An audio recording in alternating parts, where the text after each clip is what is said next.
UNPAVED, Sean Salisbury here. We're bringing authentic, real stuff to you. Hardcore opinion. Sean Salisbury, a great NFL analyst, a former NFL quarterback.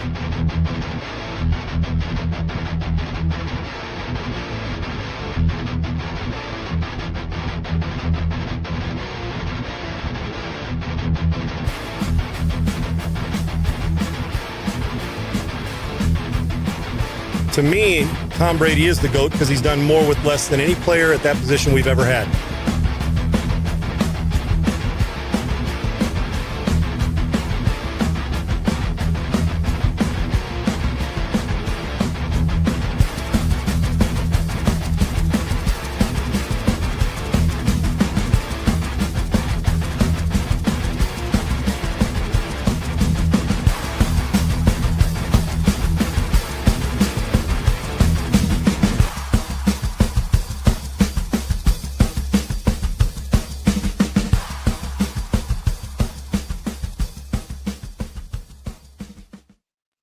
What's up, everybody? Welcome into the Wednesday edition of Unpaved. I am Adam Sager. Follow me at Adam G. Sager. Of course, he is Sean Salisbury. You follow him at Sean Unfiltered and the show at Unpaved on Rumble. Make sure you go like and subscribe to our YouTube channel on Rumble, on TikTok, on Instagram, which I believe is down right now. A lot of things are down.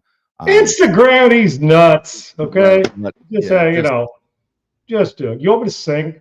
No, don't. Dude, I'm telling you, if you haven't gone to videos now, TikTok, Twitter, and heard me sing "Oh Come All You Faithful," I figure everybody does something dumbass on these social media things, so I might as well do it that way. I'm thinking of duets in order with maybe Ella Langley, possibly Morgan Wallen. Don't bring these Christmas cuts. Up don't next, bring these actual artists into your. Dude, I could get discovered. Don't drag them down. Possibly be discovered for, getting the. I mean, I could sing a "God Bless America" for him at the seventh inning if we were still in season. Go on The Voice and get on Snoop's team and let the magic happen.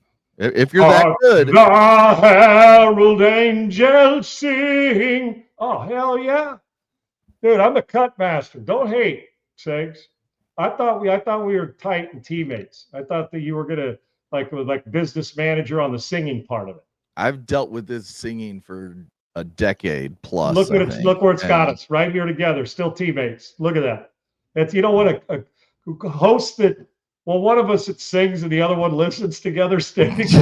Yes, because I'm definitely not singing. Because that sounded kind of gay, but hey, what the hell? It's okay to be gay. Yeah. Nobody wants to. It's okay. Hear me sing. But, all right, let me ask you. I know you got to tease all the stuff we're going to talk about. Jameis Winston, we got a good show ahead. How did we do in our bet last night, Sakes?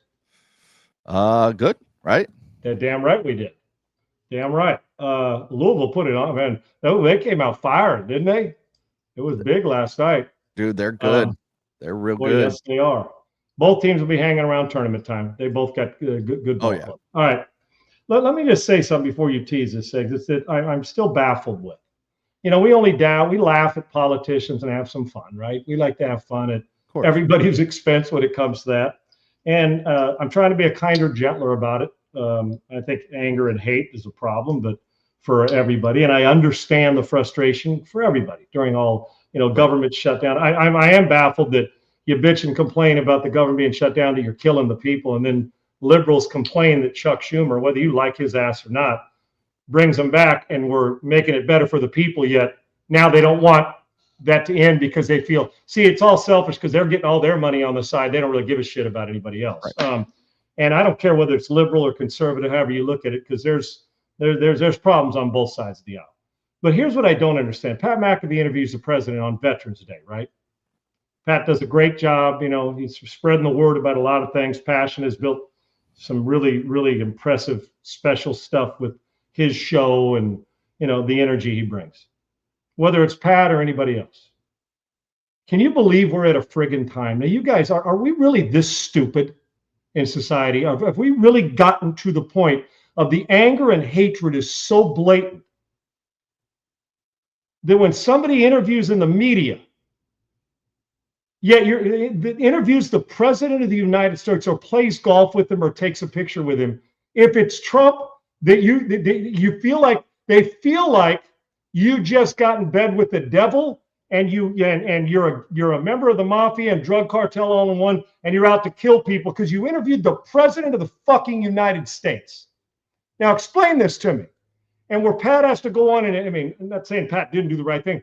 Dude, I am never apologizing or having to explain. And Pat doesn't need to. He doesn't need to. Right. And kudos to him. I understand why he, wants to let people know. And he's an American, and he's interviewing. What a great watching the clips from his appearance on Veterans Day, the president, and where Pat was. It was phenomenal. When did we get to a point? Yet, if you played golf with Obama or Joe Biden or Bill Clinton, it's okay, right? Yeah. So, or you interview them, that's okay. Or if you interview somebody that you like, this dude's a friggin' liberal whack job, that's okay. The president of the United States, listen, I'm never fucking apologizing if the president called me today, and it wouldn't matter who the president was, but it's Trump now. President Trump called me today and said, Sean, I don't care who you vote for. I really don't care. Listen. Being a California guy, you can imagine how many good liberal friends I have. But we've lost the sense of sanity on both sides, right? What's the song now by Zach Top, where you're just south of insanity but north of insane? Okay, or south of insanity but north of insane. That's where society sits. That we feel necessary, which I'll never do, ever. I'm never apologizing to anybody for playing golf with a Republican or a Democrat. I'm never apologizing to a soul on the planet ever for taking a picture with the President of the United States, ever. And if the President of the United States wants to come on this show and be interviewed once a week, guess what's going to happen, Segs? He'll be on the show, and we will interview him once a week with no apology. You reserve the right not to sit there and watch it. That's your problem or your business. But I'm not going to sit down, and I'll take pictures. I'll put my arm around him. I'll go to the Mar-a-Lago. I'll do it all. And you'll get no apology. We're at a point now where you'd rather have us take a picture and put our arm around a Muslim communist socialist who's going to ruin New York City and hates women, is going to prove to people exactly where that hatred is when all is said and done. And you're not going to fulfill any of your damn promises when it comes to this. You'll see. You will see when all is said and done. Yet, if you take a picture with him, you're a hero. Or if you vote for him, you're a hero, yet you are pissed that somebody would interview the President of the United States and on Veterans Day. What have we got to? So you vote for whoever you want. I'm not going to tell you. Matter of fact, if you told me you took a picture with Obama, I'd shoot hoops with him. Yeah. I'll go have clam chowder in Maine or wherever Delaware, where Biden. I don't have a problem with that. And if he said, "Did you vote for me?" I'd say no, but I respect the office and I'm here. That's just the evil anger.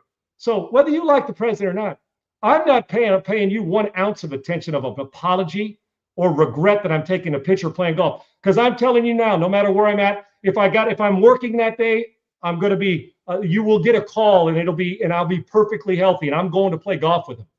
Now he ain't calling me anytime soon, but and you'll never get an apology. And I'll take a picture, and you can go on social media and I don't give a rat's ass. Just like if a Republican didn't like it, Sean, what are you doing taking a picture with Joe Biden? Well, I respect the office. I didn't agree with what he did as president. He's a grown-ass man who was the leader of the country and may have had some help doing it. But I have no problem with it. And shaking his hand, I'd probably have a little trouble because 18 holes with Gavin Newsom, I'd probably want to choke him out by the time it was over. Yeah. But I would look the man in the eye and shake his hand. I would just say I disagree. I have no problem telling him I disagree with it. But for people, Pat did a great job for people thinking that you're not allowed to do that. I always find, can you believe this guy's playing golf with the president? Yeah, I actually can. Black, white, gay, straight, different country, whatever it is, I don't care. If I'm invited, I'm showing up at the White House. I don't agree with all of every president's, any president says there's things I agree with, things I don't. You know what I'm saying? There's always something I don't. With President Trump, I think he does a hell of a job. But there's some things about him that I would disagree with, that I would like different. But that's the way it is with every president that's ever been elected in my time. So, but I respect the office. You don't have to if you respect the office, you shouldn't go to a dinner. No, I don't have a problem with it. President Obama did some good things. Bill Clinton did some good things. And they did some awful shit too, as did Joe Biden. But if Joe Biden said, Sean, you want to come up to lunch? Guess what I'm doing? I'm going to lunch. And I'd probably try to pick his brain about some of the reasons why and what happened. See if I can get an interview with him. Yeah. And I don't care what a Republican said about why I'm interviewing, because I want knowledge and I want the story value. So why some media person, and yet you're going to be patted on the back for going on The View with those hags? Are you out of your mind? So stop it. Okay? Stop it. So, I mean, we can't get out of their own way. So stop it. They wouldn't know policy if it hit them in the face. So save it. And sometimes even presidents don't know enough about policy. That's why you hire good teammates around you, as all presidents should do. I just am baffled that people feel like we have to explain, Democrat or Republican, why you're taking a picture or playing golf with or interviewing the president of the United States. Pat, you keep doing your thing, and the president wants to go on with you a million times. Interview his ass. Most people are just jealous that they didn't get the interview. So keep doing your thing. President Trump, you have carte blanche. You can come on here. We'll call it the Unpaved Trump Show, if that's what you want to call it. If we get information and we can talk sports with you, I'm in. The fatigue of politics wears me out. But the fact that how rich it is that you think that we're supposed to have to apologize for taking a picture or interviewing the president of the United States, shame on anybody who thinks that you shouldn't. Okay? Right. Shame on them. Well, and it's not only political anymore. It's become a sports thing. It's become an entertainment thing. If that person doesn't follow your line of thinking, then nobody should get a picture. Let's take, for example, me. If I had Aaron Rodgers walk in, and a lot of people don't like Aaron Rodgers. They think he's crazy. They think he's lost it. He's going out doing ayahuasca, all this stuff. And for me, he's a Packer. You know, that's what I know him as. And it'd be like, I took a picture. Yes, if I took a picture or had a beer with them, I guarantee you there'd be Bears fans that are like, what do you do? Like, no, that's still one of the greatest quarterbacks of all time. That's still, you know, it's just, I mean, why? Yes, that's where we are, Sean. Are we really here? Thing. And I know it's a rhetorical question, Segs, but are we really here to the point that I got to apologize? Oh, I don't got to, and I never will. You can't cancel. You can't. Listen, save the cancel shit. That you guys are really good at it, but so those days are over. You don't get to do that, because I'll beat you to the punch. I'm not going anywhere, and neither is Pat McAfee, and neither is Sager, and neither is anybody else. But we are really at the point that the honor of somebody asking you to take a picture or play golf with the president of the United States, I'm not doing it because I disagree with how he's doing this. Well, get in line. If you have agreed with every president, then you're a dumbass, because all presidents overload their mouth with their ass too, just like all politicians. Think for yourself.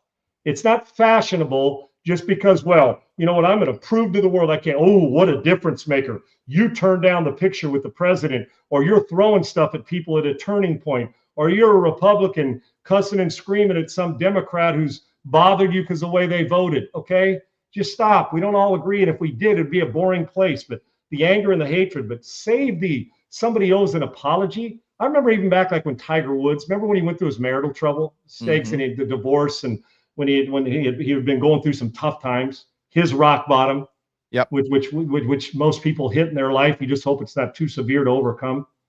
As if Tiger Woods owed you and I an apology for what went on with him and his wife. You don't owe us an apology, to your advertisers, to your kids, to your family. So no, anybody, even if you're one of these, if you're MSNBC and Trump goes on, Republicans shouldn't be criticizing Trump for going on another. Who cares? You're spreading the message. Maybe you win somebody over. Maybe you tell them something, say, oh, I had no idea about that. But all you need to know is when one of theirs tries to end what they want, we got to end the government. We got to get in the shutdown. And when they're trying and about to end it, guess what happens? Say, oh, how dare you? We can't give in to them. It just goes to show you it's not about the people. Once again, America, you don't get a seat at the table. You only get at the seat at the table if it appeases to those people who are making decisions for you. So, Mr. President, you want to come on here anytime, carte blanche, and nobody's apologizing for it. Pat, great job, McAfee, at what you did. I thought it was awesome. And nobody deserves an explanation. He doesn't owe, and none of us know an explanation for what guest we're having on, and nor will you get one. Because you know what? If a crime boss wanted, if what's that guy's name? El Chapo wants to come on this show and talk about drug cartel sales, guess what we're doing? We're keeping him on for 3 hours and we're talking about, what would you have him on for? I want to know about the drug cartel. If he does something stupid, he'll end up back in prison. So wherever it is, or if I can interview him from prison, I'm interviewing him from prison for the story value. So save it. the President of the United States, nobody should have to apologize any side for having him on and interviewing him, and nor would we. Yeah. Okay, there's the wrath of Sean for the day. These politics that just have completely set people upside. They have turned rational people into nut jobs. Lunatics. It really has. And I'm not, you don't get it. You're not doing that to me. No, it's never happened. Period. Yeah. It's a very slippery slope. They're nut jobs. But the only reason it's slippery because people are stupid, Segs. Right. They're just dumbasses. It shouldn't be slippery. There's no slippery slope to interviewing any president of the United States, current or former. Okay, there should be no slippery slope. That's part of the problem with social media just being so easily attainable to everybody. And everybody has a voice. Yes. As small as it can be, as big as it can be. Everybody has a voice now, and you see all the idiots that used to just sit in their house and talk with their buddies, sitting in the garage or whatever, yelling about whatever they wanted to yell about. Now they get to go online and they can push it out to the world on 10 different platforms if they want. So yeah, it's definitely a different time of life right now. And it'll be interesting to see where we're at 10 years from now, 20 years from now, when it comes to this sort of political divisiveness that we've seen over this last decade or little more. We got a ton to talk about today. We're going to start in the NFL. We got a lot of just different topics we're going to jump on, hit a couple, minutes with each one and kind of give our take. And then we're going to talk college football playoff. And then we're going to end the show talking about the MLB investigation with Emmanuel Clase, with Luis Ortiz. And do prop bets have a place in sports? So we'll get to that later in the show. But let's start in the NFL, Sean. We have Brian Daboll get fired by the New York Giants. Mike Kafka comes in, takes over the OC. Jackson Dart got hurt towards the end of the Bears game, right about the end of the third quarter. Russ Wilson came in and did absolutely nothing. Russ looks like a broke quarterback when he's out there. It's time for Russ to think about a new career. Yeah, I think it is. Jameis Winston will start this week for the New York Giants under Mike Kafka.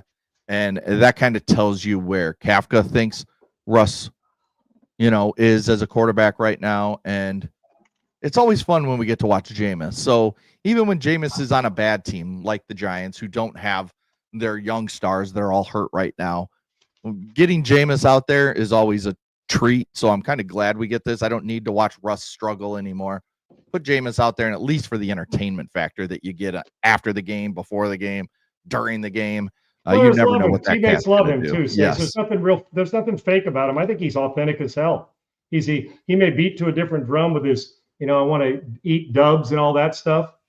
I love the guy, and I think we've grown to love him over the years because he's been such a good teammate. Don't you agree? Yeah. So do you agree? Do you like that he's starting him?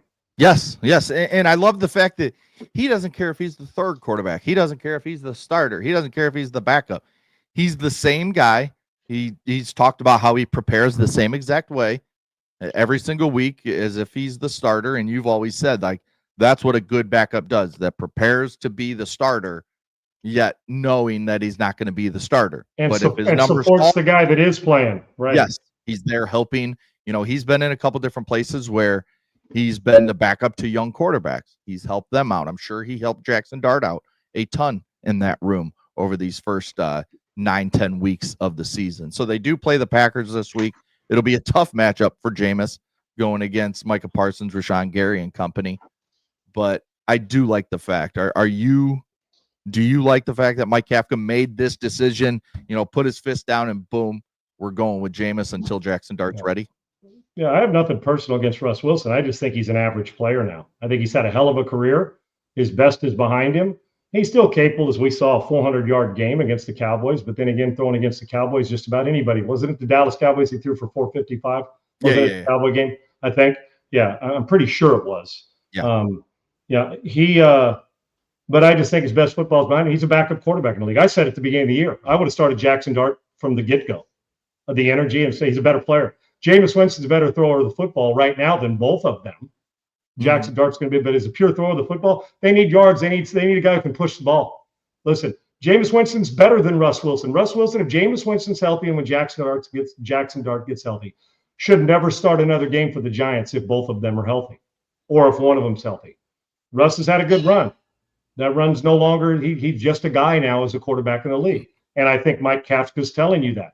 I want to see Jameis. Listen, Jameis will throw for 350 and then maybe throw 3 picks the next week. But he'll be energetic. He'll be prepared. He'll rip it. He's the best thrower of the football on their team. And quite frankly, right now it's not close, even when Dart's healthy.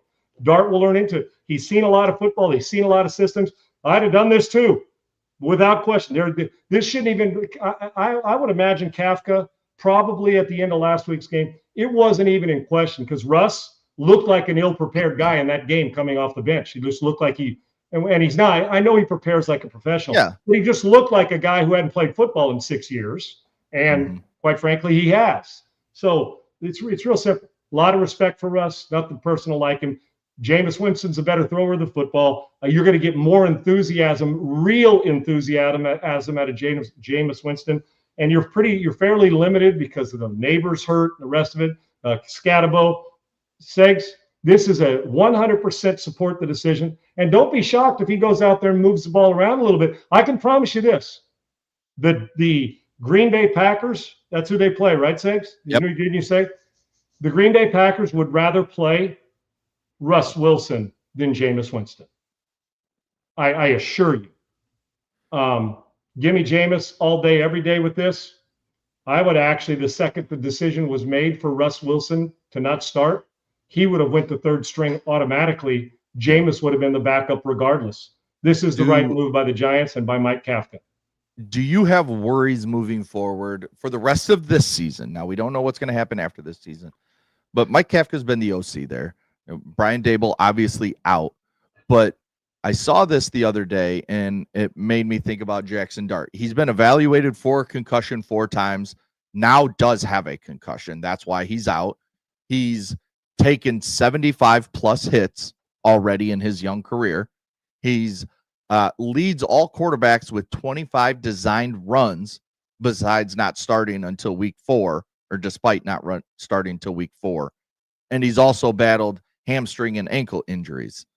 Do the Giants for the rest of this season need to kind of take a look at Jackson Dart when he comes back healthy and say, okay, maybe we cannot run him as much. Maybe we cannot, put our young, hopefully franchise quarterback in these positions to be taking hits, because we see Jaden Daniels out, been hurt. He's taken some hits and he's still hurt. So do they need to change the way they think about Jackson Dart and use him as a player, as a quarterback? He needs to be more judicious in what he does when he leaves the pocket. Okay. You just do. And there is an art to it. Matter of fact, the guy we're just talking about early in his career in Russ Wilson perfected it. Knew how to get out, get the pockets when he crossed the line of scrimmage, and slide at the right time. Here's one thing, whether it's Jaden Daniels or whether it's Jackson Dart. And to me, the only thing that's going to curb their career is having shitty ass players around them and or injuries. Those two in particular. Segs, I know this because I wanted to do the same thing. When I was a rookie, when I wasn't playing, as a rookie, I didn't start. David Craig was there and Gail Gilbert. But all year long as the third guy. And during training camp, or during scout team all year long, I would run scout team tight end or move H-back or whatever, run down on whatever I could do. And I felt like at 6'5", 230, I could move them. I could handle them as big as a linebacker, right? Now they're a lot, better tacklers and all that, but at least I could give you a scout team look, right? And I could go out and do those things and line up at tight end. So I would do a lot of that. And you think to yourself, but the thought process, I want to prove to my teammates I'm tough. Because that quarterback, when Jack Lambert used to say, put a skirt on those guys. Those days, and it's not true, because the truth of the matter is they're standing back there. The rules say skirt.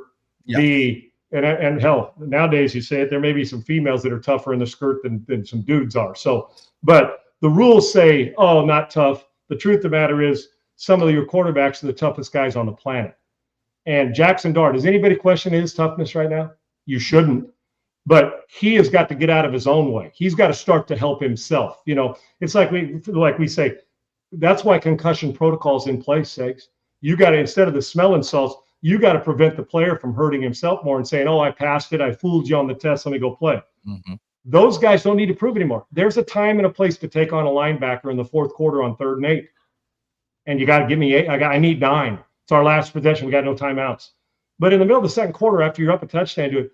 Give me 7, get down. You're not good to me. I've said it a million times. It's not just to the point, thanks for the toughness, don't get hurt. It's you're no good to me standing on the sidelines. The Jackson Dart needs to be playing, but he can't now because of this protocol. And sometimes injuries happen, Segs, when you're not trying to be a tough guy, right? It gets to the point where you have got to be judicious when you get down. Hits in the pocket are going to come. Now, what are you going to do? It's the ones outside the pocket you say, you know what? I'm just going to prove to my – because what happens on a sideline, Segs, when a quarterback knocks the piss out of a safety? Those guys are going friggin' nuts, even more so than a great throw. And you feed off it. But we do have to stop that. There's a time and a place, and he has just got to be smarter, as does Jaden Daniels, with you're taking on these dudes who are paid to knock the piss out of you. Time and a place to prove the toughness. We know you're tough. So you got to move forward then. So I'm worried about him. I'm worried about anybody who gets head injuries and has multiple head injuries. But more so, I'm worried about quit trying to prove to the world that you can take on 2 or 3 cats. Get your ass down, get back to the huddle, and live to play another down. That's what I'm concerned about. And yes, Dr. J, I want everything for free, like some. No, I don't want anything for free. Well, I'd take it for free. If it's free, it's me, give me 3 Segs, but we're not getting anything for free. But in order for the Giants to move forward and dominate and get the guy they want, he's got to quit taking on players at the wrong time. He's got to be on the field. Another news that we got this morning, Jair Alexander, the really good corner, used to be all-pro cornerback for the Packers, has stepped away from football as he let the Eagles know this morning. Just kind of battling some stuff. Says he needs to step away and just clear his head and kind of take a breath and then see if he wants to continue to play football or retire. Tough, break. Now, he's not been playing the top football for the last few years, and it's not like you're losing a big-time starting corner, but it's still a depth hit to the Eagles. And he's a good player. He's a solid player. Yeah. So how bad, or what do you say if you're in the locker room? Let's say you're a quarterback on that team, even if you're the backup, and you see a guy like that, just say, I just need to step away. What does that do to you mentally in terms of just being a player in the league and saying, like, man, I know he's going through some stuff. We all go through some stuff. Like, we got to think about this game because we talk about injuries so much and the mental aspect of it. Let me give it to you real, Segs. If this was 20 years ago, he would have never admitted this because of how taboo mental health was. Right. And if you got physical ailments, you don't want to talk about to the club, whatever it is, right? Mm-hmm. Social media, you're going to get this both sides. He gets paid a lot of money. Don't be a pussy. That's what you're going to hear. That's coming. I don't know from who, but I haven't seen anything like that. But it's inevitable because I see it every time somebody does this. My initial response as a player, if you want to reel, is what's wrong? Not to him, to the fellas. They'll say, man, I hope he's okay. Or there'll be some that are close to him that had a hunch this was coming if he shared his insight with your buddies because they're family to you, right? Right. And you hope they keep it to themselves. You're going to get all sides. How can I look at a guy? Now, Segs, I know we all want to be tough and mentally tough. You got to fight through struggles, no doubt. Anybody that's been to rock bottom or had been depressed, at some point in time, every single person on the planet's had a little bit of depression kicking. You lost a friend, your dog, you lost a job, a parent, whatever it is. You may not be depressed, have it chronic depression, but we've all been depressed over something that happened in our life. We just have. Even if it's good and you can't, so whatever it is, we've been depressed. Hell, who wasn't depressed when you left high school? You're like, I don't get high school, or college, like, oh, now I got to go be a real person. I got to go earn a living. We all have in some shape. But I don't laugh at this stuff, man. And I until I know why, deep down, Segs, how can we? It's like when somebody retires at the end because they're hurt. Mm-hmm. Guy retired after 7 years. He's making all this money. Yeah, but every time he wakes up in the morning, the dude can't get out of bed, and you think it's bad now. Talk to 10 years from now what that middle linebacker's going to. Remember when Borland, after his first year, retired, Segs, a Pro Bowler? Yep. That's right. And people are like, what? This is going to be a great player for a decade. Well, in our minds, but he woke up and thought, nah, not anymore, man. I've had my fill of football. Just like somebody's had their fill of being at construction sites, you've had your fill at a radio show, you've had your fill working for the government. This is more physical, but you get the point. Yeah. So in this case, my initial reaction is, honest to God, is I hope he's okay. Because, well, I need to remind you that somebody was going through mental health struggles. If that's what this is, physical and mental. A lot of times the mental does make you, if you're depressed physically, your body's beat down, Segs. Yes. Anybody's been, and I can speak for it when you go through that part of it. I remind anybody, a week ago, we lost a life for somebody who was going through mental struggles. And a lot of people didn't know it, and family did. But what do you do to control it? You put your arm around him. Sometimes guys need a kick in the rear. And I know when I was going through a little bit of depression, I needed to have a foot tucked up my ass. Say, do you realize how blessed you are, right? Yeah. And mine was, it was like surface depression, not deep seated like some of them go through. Anybody out there, not just in sports, but in life, people sitting next to you at the restaurant are going through it. Maybe even a family member or a friend. That's why I always say, ask. All they can do is say, I'm good. Ask again. Reach out to them. And it's important. But so, Segs, my initial thought is, man, I hope he's okay. Because to walk away from what you love to do or what you've loved to do, and this is what you've known, and all of us at that age are like, this is what we've done our life. Right.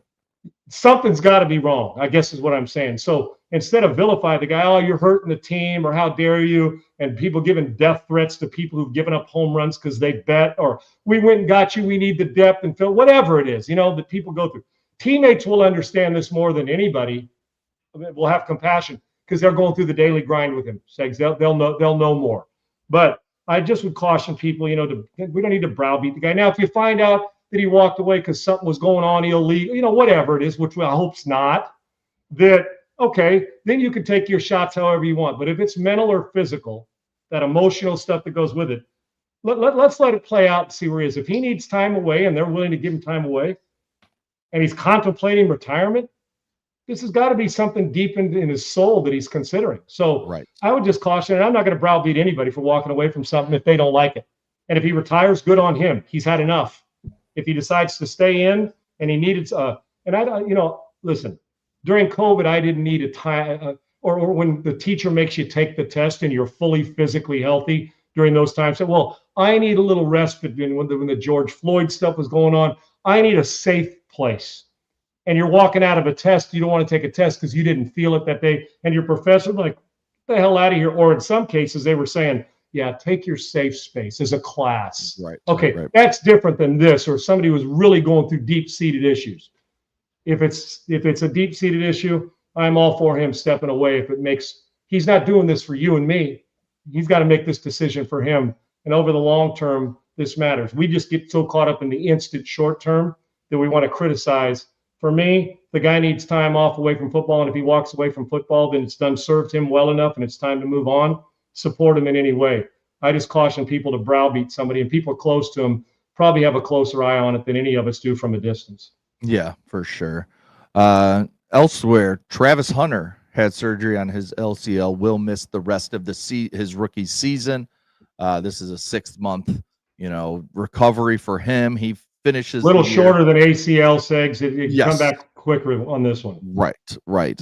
He finishes his rookie year getting 45 targets, 28 catches, 298 yards, and 1 touchdown. Did not have any interceptions on the defensive side of the ball. What are your takeaways from, the Jags traded up to get Travis Hunter? They get him at number 2. They'd say, everybody's talking about, oh, what can you really do with this guy? What can we really expect from Travis Hunter in terms of what he was doing at Colorado, playing 110 plays, playing both sides of the ball damn near every single play? We knew we couldn't expect that in the NFL, but what are your takeaways from his rookie season as we now see it and get his first taste of the NFL? When you're a Swiss Army knife that was so good at it in college, you come here, you couldn't have expected him to dominate like we saw at Colorado. You just couldn't. It's the Ohtanis of the world are unicorns and the rest of it, and it still doesn't take the physical punishment that guys play in every play do. I thought it was unrealistic, but I also understand why they'd want him to do some of it. Of course, If he's the best at both, you're like, hell, back in Pop Warner, I want him to play both ways. The problem is this ain't Pop Warner. It's a specialization game now, and it's really hard to do even with the most physical demand, because it's not just the physical, it's the mental and emotional side of playing both sides and happen to study where your mind gets no respite, no break. Right. And so these injuries are going to happen, Segs. Clean out the knee, get it, let him rehab. I'm not going to run him out there with it. I think he's had a solid start to his career. If it, spectacular, no. And part of that is you're trying to figure out, you tell in any role, whether it's this job, Segs, or any job, you define roles, right? And I think they're still in the defining what you want from him. But I'm getting to the point, and I love the more you can do guy. Do it all, I get it. But are we really expecting, let's say you average 65 plays on both sides of the ball. You're asking 130 plays a game. There's too many good players. There's too many good ones. And if you're Jacksonville and you have to get that from him for 65 snaps on each side of the ball, Jacksonville needs more players then, right? I would say this, Segs, moving forward, get it rehabbed, which he will. It's a bummer because he's a really good player and a really good talent. He had a lot going on, and the expectations were unreasonable for him. They just were. But the guy's been great at every level, so why not try it at this level? Here's what I would do. I would spend the next 6 months if I'm the Jacksonville Jaguars and him. And they still got football to another half a season, but or close to another half season. I would spend time defining what we want for him. And I would use whatever one you decide, whether it's receiver or DB that you think is most natural. Right now, I'm thinking, hell, I want him on the offensive side of the ball because I can move him around to play, get him the ball. We got to score. And yet I don't know, is he a more natural receiver, more corner? You'll get both. Some say he's a little stiff, but another say he's long, great corner. Another say, yeah, but he's got great ball, hand-eye control and great ball skills. Put him at wide receiver. And Segs, I don't know where they're going to put him. I would settle on one, and the other one would be used as a spot guy once in a while. I would. Okay, hey, man, our nickel got hurt. Travis, we need you for 20 snaps today. Great. Yeah. Or wide receiver, you're our fifth wide receiver. We got 2 down, dude. No problem, dude. I got the system. I'll work it in at practice once a week, a period or 2 a week. No problem. Just to stay, and I'll talk to both sides so I'm mentally up on it. But I would dial him in. I would bring a Callahan tunnel in Boston into one lane and let's gut him, dominate one position and get comfortable, and then we'll work him into the other one when necessary. Yeah. They did that with Dion. Dion wasn't playing consistent both sides of the ball. Let him go dominate whatever one he's best at and whatever he wants to do, and you think he's going to help your team. And then I'll work him in when necessary and build around that. But I'd rather have him dominate one than be okay. When I say okay, be decent at 2 when he can be great at 1. And whatever one it is, I think he'll be great. But I think it's time to specialize with him and put him on one side of the ball and then go from there. Yeah. Continuing our college football talk or NFL talk before we get to college football. I saw this yesterday. We did our Caleb Williams talk yesterday, ran through a bunch of plays, talked about him, and there was something you said multiple times talking about the fact that quarterbacks now just don't live under center much anymore, right? We see a lot of shotgun at all levels. I mean, all the way down to my boys playing 10. My boy was in shotgun, I would guess, especially towards the end of the season, 60% of the time, if not more, playing. So you just don't play under center much. But I saw this tweet yesterday, and it was actually Will Compton who tweeted it. But the bottom 5 teams being under center, and you tell me the theme here. You've got number 32 in the league. The Falcons are only under center at 6% of the time. Then you have the Commanders with Jaden Daniels, Marcus Mariota, 7% of the time. Then you have the Chiefs at 11%. You have the Bengals at 15% and the Saints at 18%. So you look at those 5 teams and you say, okay, there's one really good team in the Chiefs, and the rest are some of the worst teams in football. Now let's go to the top 5 teams under center. Number 5, you have the Patriots at 47% under center. One of the best teams in football we've talked about. You got the Buffalo Bills, 51%. One of the better teams in the NFL. You got the Detroit Lions at 52%. You've got the Rams, who we love, at 69%. And then the team we're going to talk about next, you have the Seattle Seahawks, 70% under center. And we are going to talk about them being one of the most underrated, under-discussed teams in the NFL. They're sitting at 7-2, averaging over 30 points a game, giving up less than 20. I mean, they are a very dangerous team.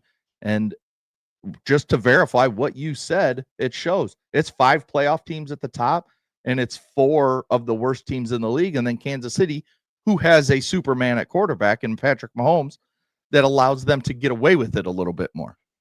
Yep, and Segs, what Kansas City does as well as anybody in the world, it's still not the run game, but they play some sideways football on screen game. Yeah, that are nothing more than an extension of the run, basically. You can argue it that 10 or 12 times a game, you could put that, even though they're not under center, it's the run game, so it's effective. Right. And they spread you out. Even a lot of teams, we say, man, if you can go vertical, man, you got the bandwidth. But I also want to go vertical, but horizontally, you got to spread them out to create space as well. And they do as good a job, back to doing as good a job now as any team in, the vertical and horizontal mix, because they got to a point, Six, about the last year and a half, they were playing a lot of sideways football. A lot of sideways. They were playing, and they just were. They are the unicorn when it comes to that. The numbers bear it out. And let me ask you this. I don't know what the Patriots, where they are in the rush statistically. Can the Bills run the football? Yes. Can the Lions run the football? Very much so, with 2 guys. Do the Rams run the football effectively? Yes. And how about Seattle? Yes, with Kenneth Walker's. And the Rams in Seattle, I don't know what the stats say, but I'll bet you right now the Rams, Seattle, and Lions are as good at play action teams as there are in the league. I'm just telling you. So you're always going to get one outlier in either side of the category. Yeah. That doesn't mean get under center all the time, Segs, but you just see people think, well, you get more bandwidth when you're spread out. No. Well, you can still run it, but think about how much 5 yards from the line, 7.5 to 8 yards if he's in the pistol. I mean, Segs, we have gotten to a point which is kind of like we were talking about society. On the half-yard line, we are lining up in the gun to run quarterback power. Yeah. Unless you're like the Philadelphia Eagles or Buffalo, a lot of people are doing the push now. Instead of getting under and just being physical and wearing you out. We have gotten to the point where 15 years ago, 20 years ago, you train quarterbacks, you asked them to get in the gun, you were worried the center couldn't get it. Now guys can't take snaps under center and they can't get. Look what happened. Who just over the weekend? Backup quarterback, center came in a game. What game was I watching? Was it Baker Mayfield center? Did Tampa center get hurt? So a center got hurt in the game. I don't remember. I can't remember who got it. Was it an early game? Wasn't the Texans? Who did the Texans play? Was it Jackson? No, I can't remember who it was, but Segs. And instantly, guess what happened with football? Under center, ball was on the ground. So we got to. It's crazy. Yeah. So that's not fake. You know when they tell you, well, analytics is nothing more than evidence, right? The evidence, it creates a more physical feel for your offensive line emotionally. It creates more play action ways you can run play action instead of RPO, fake, pistol, stretch. It gives you all kinds of different movement you can run from. And you can still run bunch formations and still pass the ball effectively vertically. There's so much. It just creates the bandwidth is not created by being in the gun. The gun is to make it simple for quarterbacks to see and you get the ball out quicker. The gun promotes lazy thinking and lazy mechanics. I train them. Trust me, I get a guy in the gun. He's lazier with his footwork than he is when he's under center. Why? Because in order to under center, you got to work your ass off to get to a stretch play. Go watch Peyton Manning and Steve DeBerg and Esiason run. So we call it 60 outside. You are sprinting to the outside leg of the tight end who's in a 3-point. And if you're not working, so you're working. And then the stretch bootleg naked. I mean, it creates more. And then it's a longer fake as opposed to the only one would be the Jeff Levy ride, and then do it. But at times you get so close to the line of scrimmage, hell, a guy can gobble up 2 people. I want both. Look at the mixture, 60-40. Kind of like run pass, Segs, under center in the gun. And now you're not putting yourself in a limited formation. I can do it all from both, but make no mistake about it. And in talking to offensive linemen throughout their years, if you say you're in a 2-point stance all the time and we're going to run it even when you're in a 2-point stance, what do you think their thought process is? We're a finesse, titty blocking, pillow fighting type team. And that they don't want that feeling, right? But it's natural. So you just can't get the drive out of a 2-point stance that you can down with your. Well, let me ask you this: if you and I are running a 40, or a 100-meter dash, it'll take forever for you and I to run it. But yeah, I get blocks, and you got to do it on just with a buddy's foot behind you, or just right standing start. I'm 10-yard lead before you even get out of yours, simply because that it doesn't matter. That's just the way it is. It's like I tell my quarterbacks, how are you generating power like a pitcher? We don't have a mound, and you don't got a rubber to push off. So you better use that energy from the ground to get that back leg in that ground and to be able to use that and torque the lower half. So same thing in a run game. So this is come on, man. This is when people say it's not that big a deal. The Seattle Seahawks, and I firmly believe it, if they are under center in the Super Bowl against the Patriots, even if you decide to throw that ball where they threw it and Malcolm Butler made the pick, do you realize the ball would have come out a split second sooner and the receiver would have been in front of Malcolm Butler? In the gun, you're still, even though it's catch and get it out, just the catch and grip, that ball would have been a one-step, like a pop throw on the slant, the ball would have been out. Even though you didn't give it to Lynch, so you could have called 5 other plays, but the ball would have been out. Just a simple thing like that. You still got to catch it, load it, and get it out and try to throw it accurately. Timing. First windows close, especially in the quick game. The quick game is less effective as far as timing goes in the gun, especially if the center's not snapping it perfect every time. You got to go get it, and you're late. Now you're working second window. So, and it's just more effective because there's more ability in the bandwidth of the running game. I love it that you do both. And that's why Harbaugh's teams will eventually continue to be successful, because he will get under center and do it both. Listen, the Rams offense is as good as any in the league. They don't have the best running back in the league, Segs. But why do the 49ers always have success in both, Mac Jones and Purdy, and then the running game, no matter who the running back is? And if you get a guy like McCaffrey, well, God bless you. Why? The bandwidth when they're under center. They do both. You should be doing both. I don't know why.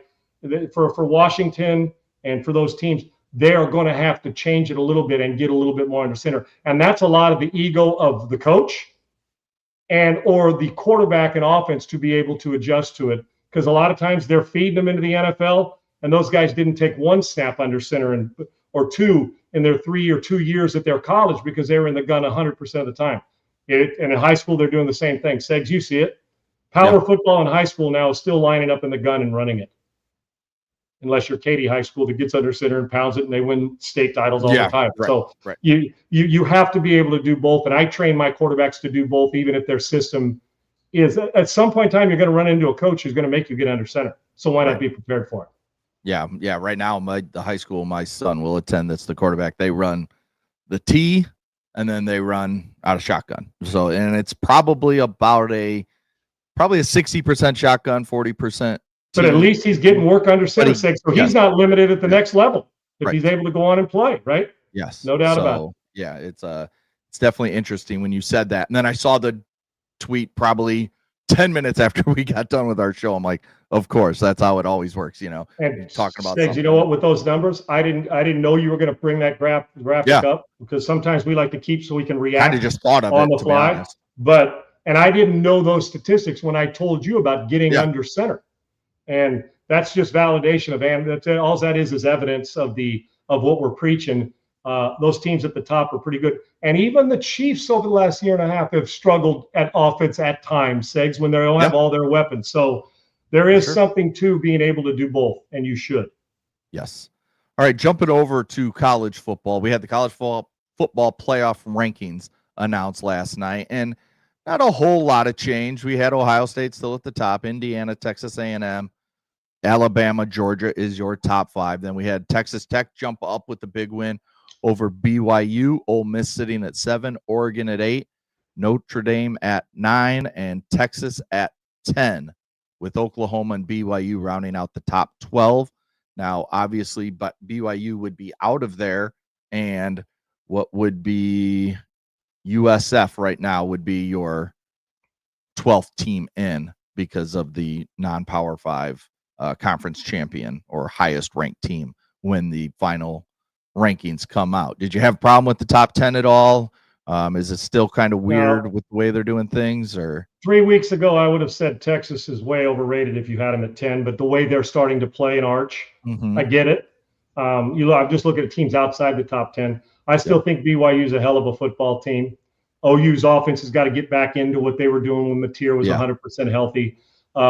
Vanderbilt's got to continue to believe that they're really good. That they continue to buy in. Miami's a little confusing to me, Segs, because 3 weeks ago we'd have had them for a month. They were playing for a national title this year. So we can get down to Tennessee and Pitt and how important it is. And anybody that tells you at this stage of the season you're not in must-win situation, you sure as hell are, especially if you want to jump up into the top 12. If your team's like Pitt or Tennessee, you have got to continue to. My Trojans, you've got to continue. These are all important. I wrote down my first 5. Well, I wrote down the first 10, and then I added the 2.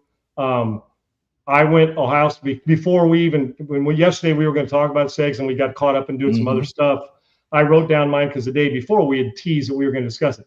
I had Ohio State first, Indiana second, A&M third, Alabama fourth, and Georgia fifth. I'm going to tell you what, that team sitting in 5 can win the whole thing. They are dangerous and they are playing right at the right time. I think the AP poll had Tech back a little further. I had Texas Tech as a 6. I had Texas Tech at 6. Ole Miss, the first 8, the first 9 are exactly how I had it. And I'm not sure if I had Texas there. I'd have to go. I don't have my note in front of me. I'm not sure about the BYU Tech. 10 through 12, I think were similar order, but the first 9 are exactly how I had it. I actually questioned, do I put Notre Dame ahead of Oregon there? Went back to the first 2 losses, but the way that Notre Dame's playing as well, just from the eye test, Segs, not going over the strength of schedule, just from the naked eye test, my first 5 are exactly the same way as they had it. And if you told me right now that Texas Tech could roll and win 2 or 3 games in the playoff, I would not argue with you. I think their defense is filthy. They get after you, and they can score running the football, as we saw, team speed, and there's an attitude difference with that team. They believe they're really good. The first 5 is where I had them. And A&M's as dangerous as any of them, Segs. Yeah. And if A&M, this is a year they've made phenomenal strides because they finally have a guy at a quarterback who can beat you both ways, running it and throwing it. First 5, I don't have any argument. We can argue down, should Tennessee be ahead of Pitt, all down there by Iowa and, the Cincinnatis of the world in Southern Cal. But the first 12, I think, are fair. And the first 5 are spot on. First 8, first 9 for sure. Yeah, you mentioned the AP poll. I don't know how serious I can take the AP poll anymore after what we saw this past weekend where Oregon goes to Iowa, beats Iowa in a tough game. I mean, just a beat them up. Typical low-scoring, typical game in Iowa. Yep. Yes. And Ole Miss beats the Citadel. And they jumped Ole Miss over Oregon in the AP poll. So, I mean, and polls outside of when you get to the official college football playoff rankings are just kind of polls. Like, you don't really care. It tells you who's where, but ugly wins, right? Segs, ugly win, you beat the city. Right. I get it. That's crazy. Either way, you can argue either way. Both of them are going to make the playoff. It's just a matter of what seed you're going to get and who you're going to play. You mentioned your team, USC. Yep. They sit at 7-2 at the moment. Mm-hmm. You've got Iowa at home. You've got Oregon on the road, and then your rivalry game against UCLA. You win those 3 games, they have to be in, right? I would think so. That would make them 10-2? 10-2. Now you play the Big Ten championship. Now it depends on who's, if we still have definitely in because Indiana. One of those wins. They will have been victories over 2 top 25 teams. Yep. Iowa and Oregon. And it would have been a victory over the team that's right now ranked 8th in the country. If SC runs the table, SC's getting in. I think SC's offense is going to be far better, in my opinion, than Iowa's defense. And in truth, I'm not sure Iowa's offense can score a lot of points even against SC's defense. I like SC when they play. As much as I love the UCLA story, it's a rivalry game. Anything can happen. If we both play our best, we're kicking their ass, and you and I both know it. If they both play their best. The game is Oregon. They're going to win. They beat Oregon. They're running the table, and then they'll get in. I don't know where they'll be in that, but that's 2 quality wins and a rivalry win. And UCLA's playing better football. They're still not. I don't know how much stock you're going to hold into that, but you are with Oregon, obviously, and with a win over Iowa. And so the great thing for USC is the same thing that could get them one of those losses and you could forget it. But they get to handle their business because they get to take care of 2 teams that are ranked high in this, that the committee holds in high regard, especially Oregon. It will not be easy. They're going to win those 2. The Oregon game, I think, is going to be their season, Segs. Meaning playoff and with a chance. And then with the way their offense is, nobody combined running and throwing the football is doing what SC's doing offensively in the country. The question is, can you get stops against Oregon when your guys are playing track meet up and down the field, right? That's what's going to – so they win all 3. Yes, they're in.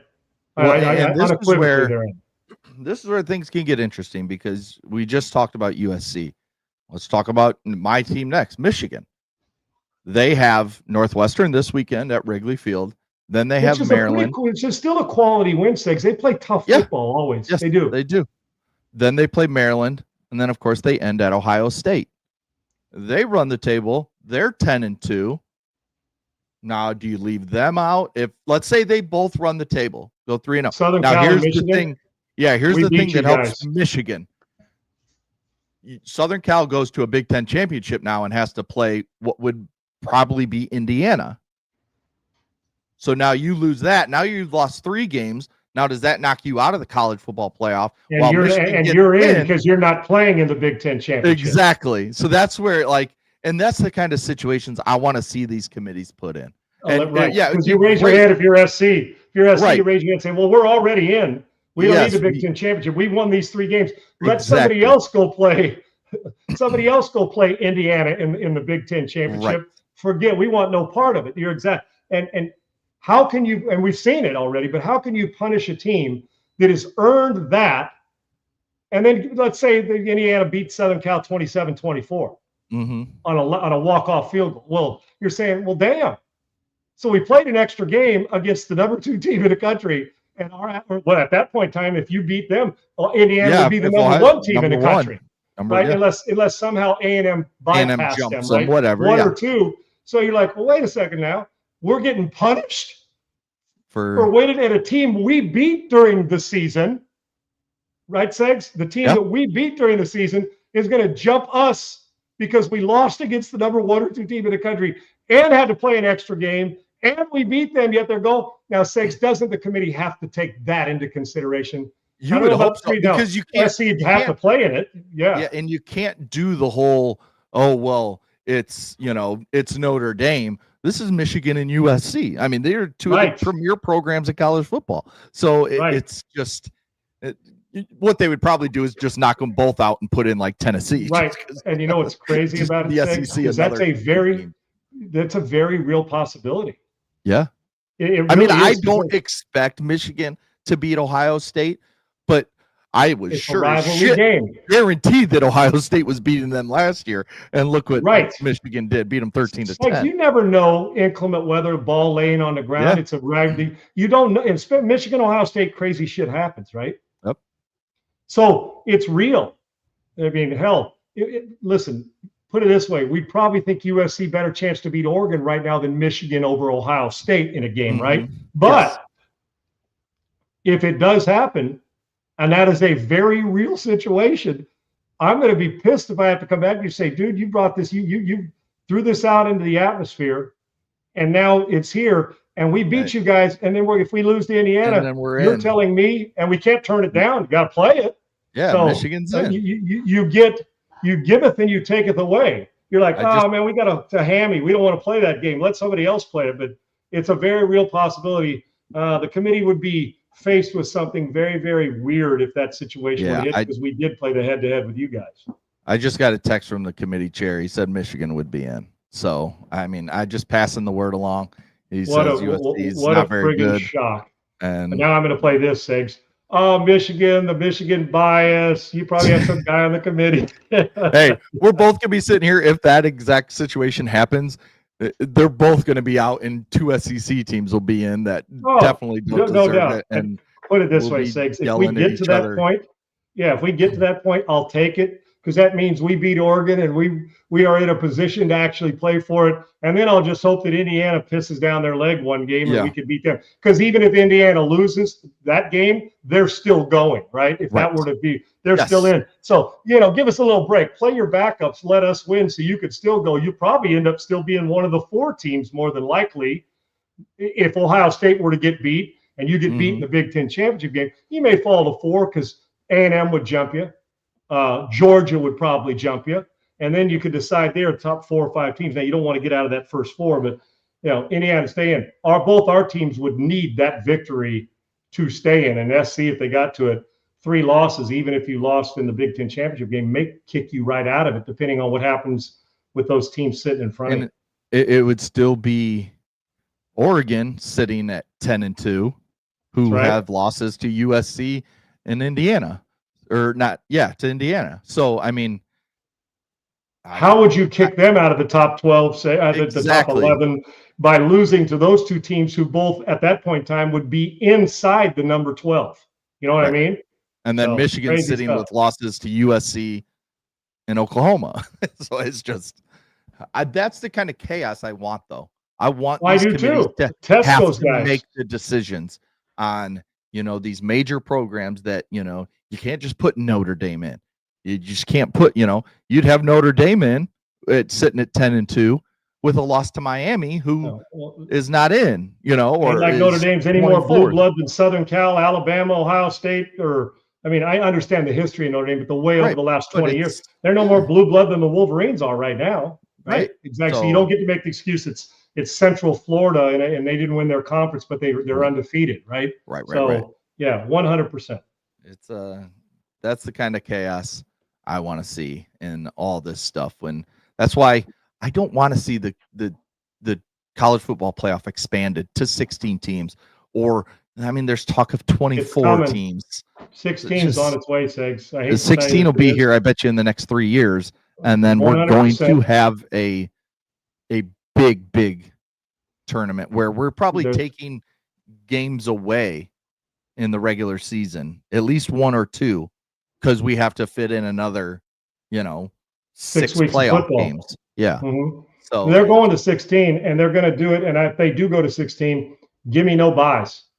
You're the 1 seed. Well, what's the benefit of being the 1 seed? You play the 16 seed. That's the benefit. Yes. We don't give a bye week to college basketball with all those teams. We don't give a bye week. Right. You're a 1 seed. You're playing a 16 seed. Sorry, you got to beat them. You lose, and like we're going to. Right. If we are actually going to do that, then you're not bye weekend or giving anybody let's go, and I'm okay with that. But 16 seems too many.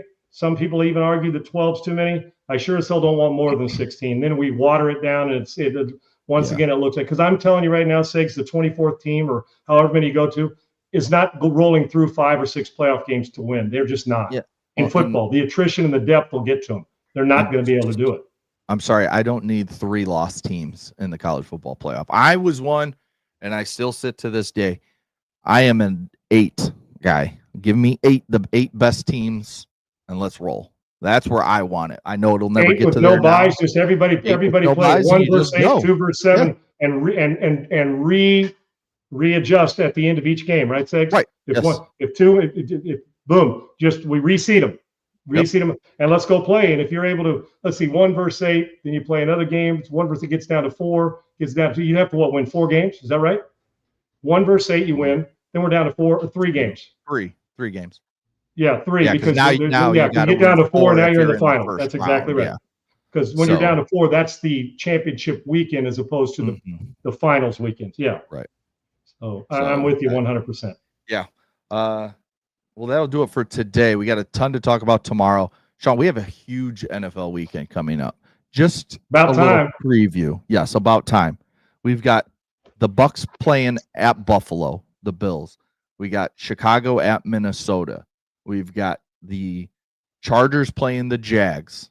We've got Seattle playing the Rams. We've got Kansas City playing Denver. And we have Detroit playing Philly. That's all on Sunday. So, that's 6 must-watch games that have big impacts in their divisions, in the wild card race. Who jumps who for a wild card here if they finish with the same record? I think it's going to be a big weekend, and we always have some good games in college, but finally we have a weekend in the NFL that we can really sink our teeth into and say we should have a bunch of good games. We're not going to get 10 blowouts out of 12 games or whatever. This is settle in at noon Central and let it rip all Sunday long. Yes. And we're at that stage in the college football Saturday segs where you're sitting around, if you take it for granted, somebody gets upset and your team's out of the playoff picture, right? Right. So there it's nut cutting time in a lot of different ways, and this Sunday is going to be epic when it comes to NFL. Yeah, and college we'll have some good picks on Friday too. Notre Dame, Pittsburgh, Oklahoma, Bama, just running through Iowa, USC as we mentioned. So we got some good football games. Florida, Ole Miss. I know Florida's down. I forgot we have Texas, Georgia this weekend. So, I mean, it's just a monster football weekend on both sides of college and the NFL. We'll start breaking it all down tomorrow because we need 2 days to get through all these games. Yep. And we'll continue. I can't wait till we talk the physicality of this Texas, Georgia game. Yes. Interesting. Because we've seen in that one, what was it, last year, the year before, when Georgia came to, didn't they play him in Austin and they physically beat him? Remember when they hit Quinn Ewers about 40 times in a game? They beat him in submission physically. This Texas team's pretty physical. And now, usually in these, comes down to who doesn't turn it over and what quarterback plays better. Yeah. And so I'm anxious. That's a hell of a game this weekend. And Georgia's, both are playing good football right now, so it's a good timing for both. Can't wait to discuss it. So we'll start breaking down all those games coming this weekend tomorrow because we need 2 days to get through them all. We will talk about the MLB indictments that came down from Manuel Clase and Luis Ortiz and where do prop bets stand in sports. And I just saw another coach and another media member big in sports talking about how they don't have a place in sports because it's too easy for these guys to manipulate games just based off their own stats. If you're a pitcher throwing a ball, if you're an NBA player, you got 14 points to score. Oh, take the under. I'm gonna make sure I hit 12 tonight. So it's crazy. Too easy to move. You know what's crazy about this is how they did the real. And I know we're going to talk about, but real quick before we go, in the case of Ortiz and Clase. First of all, if you're going to cheat, a brilliant way to do it. You just wonder how guys get caught. Well, these people are paid with whatever it is in those betting apps that say every time Clase pitches, this dude bets on how that funnels back the trail, whatever it is. But a brilliant way to at least start if you're cheating it. If you're cheating the system, hey dude, the second pitch of every at bat, throw that 100-mile-an-hour cheese you got, because the prop bet says bet it, and you start throwing money down on, you're making hundreds of thousands of dollars. It's like, damn. But then what happens? That greed kicks in for the player and the guy who's asked him to do it. And if you don't do it, now you're behind. You're chasing money. Now kneecaps and then all the other stuff comes into play. But you're exactly right. Yet prop bets are a huge moneymaker for the books and for. So how do you delineate between the two? The key is the integrity of the player, Segs. Yeah. And how do you judge that with analytics? I don't know. So it's something worth talking about. But you know what? They've pitched their last games more than likely, at least for a while. I mean, if we're going to be this harsh on it, maybe they're not going to be as harsh. Maybe we've changed to the hypocrisy, but you weren't betting on other games, or they weren't doing it for something else. They had the ball in their hand, and they were literally on the mound thinking, my buddy's got money, and so do I on the line. I got to throw a fastball here. Yeah. He didn't say throw a fastball for a strike. It's just that I got to throw a fastball here. So you feel like, man, that should be easy to cover up if you're a cheater, right? Right. But they still found out. Let it be a lesson. They will find you. Okay. My favorite part of the whole investigation is the fact that Clase did an interview and he said that, he's on the phone during games and he said that, someone just must have mistaken it for me talking about my roosters, his fighting roosters. So his cockfighting back in the Dominican is a big thing. And that's what he said he was talking about to people on the phone during games, talking about this, that they just were mistaken that he was really just talking about cockfighting. Yeah, it's during a game, and I'm talking about cockfighting back. Well, what are you doing on your phone during a game anyway? Number one, the cockfighting can wait. Even every time we say cockfighting, dude, I'm like, I want to laugh. Okay, not at the cockfighting, but just the phrase itself. It makes me laugh.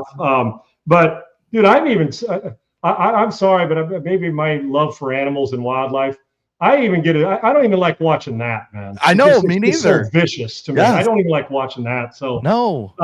Well, he's going to have plenty of time to do that, or at least from where he's going to be sitting, he's going to have plenty of time to tell him to do that. Because what he ain't doing next year is throwing 100-mile-an-hour fastballs. And one of the elite closers in the league making all that money. That's the addiction part of it, dude. Yep. Get yourself in trouble, man. Just over what pitcher you're going to throw so buddies of yours can collect, or people can collect on a prop bet. Man, oh man. Insane. Yes, all right, that'll do it for today.